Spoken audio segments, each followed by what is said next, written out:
The ship's atmosphere was thinning, a cold, suffocating presence creeping through the corridors. Sophia moved with a sense of urgency, her steps echoing in the empty, dying vessel. She reached the maintenance pod, the final escape route, its metallic surface gleaming under the emergency lights. Markov and Sinclair followed, their expressions a mix of hope and resignation.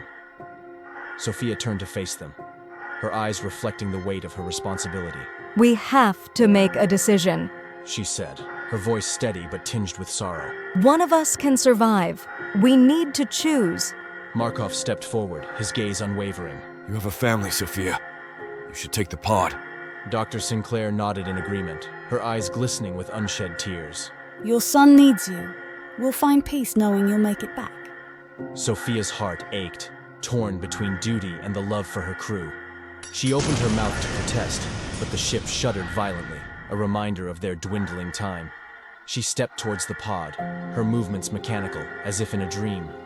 The hatch hissed open, revealing the cramped interior, a stark contrast to the vastness of space outside.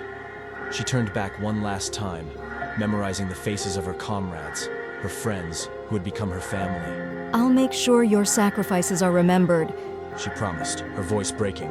As she climbed into the pod, the ship's alarms blared louder, signaling the imminent collapse of the hull.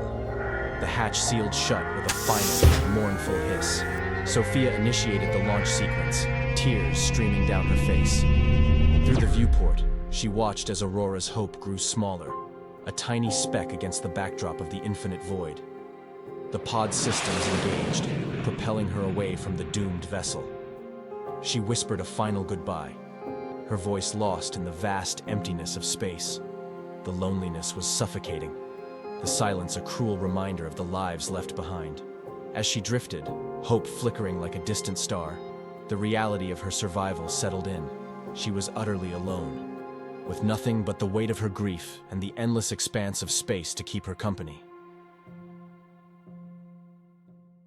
Thank you so much for making it this far. It would mean a lot to us if you liked and shared the video.